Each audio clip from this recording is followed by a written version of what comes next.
La présence de Dieu donne l'espoir. La présence de Dieu donne l'espoir. Oh, j'aimerais parler à quelqu'un. Tu es totalement abattu. Lorsque tu regardes le futur, il n'y a rien. Va dans la présence de Dieu. Tu auras la force de rire. Tu auras la force de sourire. Tu auras la force de te relever. Oh, je peux dire, mes frères, sans la présence de Dieu, l'épreuve que j'ai connue allait me tuer. Mais chaque fois que je regardais le futur, je voyais le noir. Je m'agenouillais. Razamakaya, Isaka Madragea, Shanda Labrazia. Et tu peux entendre, ce n'est pas la fin. J'ai encore des projets dans ta vie. Je t'élèverai davantage. Je te restaurerai. Et lorsque tu commences à voir le futur, au lieu de voir le noir, tu commences à voir une petite lumière. Et puis tu commences à voir une grande lumière. Et puis tu as la force de te lever et de venir prêcher à Bunda. Quelle force j'ai de prêcher comme je prêche. C'est parce que la présence de Dieu me révèle que tout n'est pas fini. Donne-moi un amen. Donne-moi un amen. Tout n'est pas fini. Avance. Tout n'est pas fini. Continue. Tout n'est pas fini. Regarde au loin et que dans la présence de Dieu, tu puisses voir la relève, tu puisses voir la résurrection, tu puisses voir la continuité. Oh, donne-moi la main, donne-moi la main. Sors de la dépression, sors du découragement, sors de la fatalité, sors de la condamnation. Regarde l'horizon, regarde l'horizon, regarde l'horizon.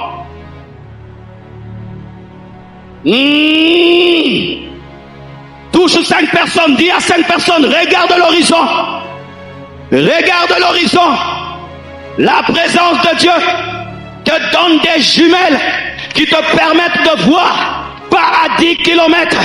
La présence de Dieu te donne des jumelles qui te permettent de voir pas à 1000 kilomètres, mais qui te permet de voir le futur de tes enfants, qui te permet de voir le futur de la RDC, qui te permet de voir le futur de l'église. C'est pourquoi Joseph, alors qu'il voyait la mort, il a dit, je sais que Dieu vous visitera, mais lorsque vous sortirez de ces lieux, sortez avec mes eaux. Il pouvait voir la sortie d'Israël, il pouvait voir la naissance de Moïse, il pouvait voir la mer rouge qui est en train de s'ouvrir en deux. La présence de Dieu enlève le désespoir.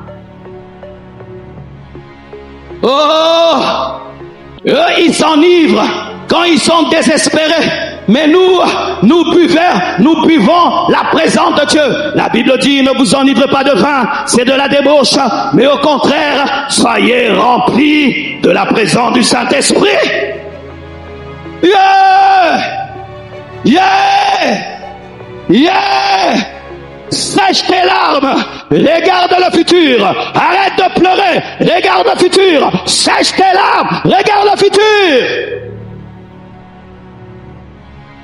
Il ne t'a pas appelé pour échouer, il t'a pas appelé pour échouer, mais dans la présence de Dieu, tu découvriras que jamais rien n'est totalement anéanti, car le diable peut prendre les oreilles, il va laisser les yeux, et il peut prendre les yeux, il laisse les oreilles.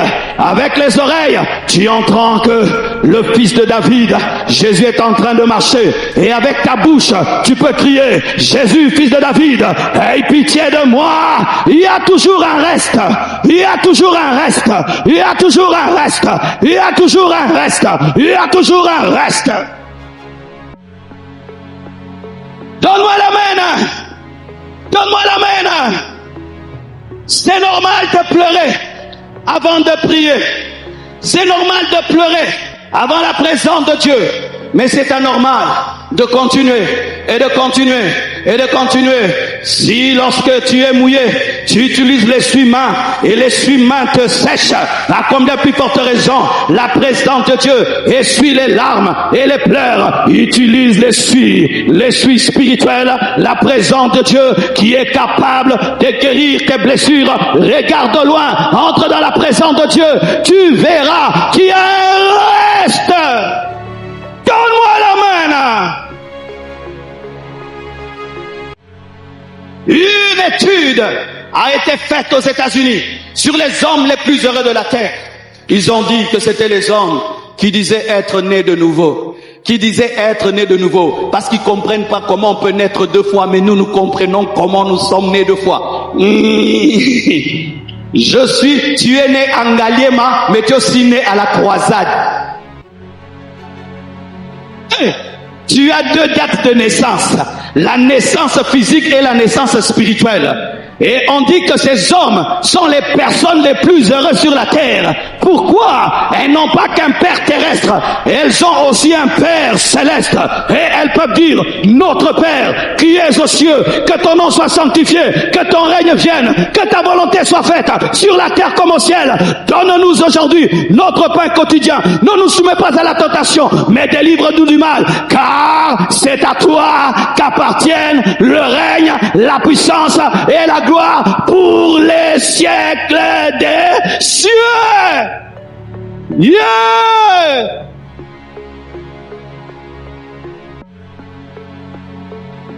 Ce qui détruit les autres ne te détruira pas lorsque tu vis dans la présence. Ce qui anéantit les autres ne t'anéantira pas lorsque tu vis dans la présence. Ce qui arrête les autres ne t'arrêtera pas lorsque tu vis dans la présence. Tu deviens un homme surnaturel. Car la présence de Dieu est surnaturelle. Et celui qui côtoie le surnaturel devient surnaturel. Il ne parle pas comme les autres hommes. Il ne voit pas comme les autres hommes. Il ne pense pas comme les autres hommes. Il ne réagit pas comme les autres hommes parce qu'il côtoie Dieu. Il côtoie Dieu. Il appelle Dieu papa. Il appelle Dieu son ami. De la même manière que le fer aiguise le fer, celui qui côtoie Dieu ressemble à Dieu. C'est pourquoi prenez le temps dans sa présence. Tu te réveilles, la première chose, ce n'est pas le téléphone. Bonjour Saint-Esprit. Quand tu veux dormir, ce n'est pas vérifier WhatsApp. Merci Jésus. Au milieu de la nuit, quand tu as des insomnies, Karise akaberia sayaya. Ayale azia amageria saya. Et des fois, on ne te voit pas à l'église. Tu es où? J'étais en retraite. Pourquoi? Mon époux Jésus m'a dit qu'il avait besoin de moi pendant 7 jours. Yeah! Donne-moi un amen. Que cela soit ta vie, que cela soit ta vie, que cela soit ta vie, que cela soit ta vie, que cela soit ta vie, que cela soit ta vie. Yeah! Et vous savez ce qui arrive. Lorsque ces choses deviennent ta vie, tu ne sais plus vivre sans ça. Ces choses, quand tu y goûtes, si tu fais seulement une journée, tu n'as pas prié, tu sens comme si tu vas mourir. Tu sens comme si tu n'as pas mangé. Tu sens comme si, qu'est-ce qu'il y a? J'ai pas senti la présence de Dieu aujourd'hui. Quand tu entres dans une église, la première chose que tu vérifies, la connexion, le wifi, téléchargement, n'est-ce pas? La dimension la plus belle de l'église n'est pas la moquette de l'église, mais la dimension la plus grande de l'église, c'est la présence de Dieu. La dimension la plus grande de ma maison, ce n'est pas ma voiture, ce n'est pas mon salon, mais c'est moi-même. Et la plus grande dimension de l'église, c'est la présence de Dieu. Je prie que ce temple soit toujours saturé de la présence de Dieu. Lorsque les gens vont venir, qu'ils ne soient pas d'abord impressionnés par l'architecture, mais qu'ils soient impressionnés par la présence de Dieu.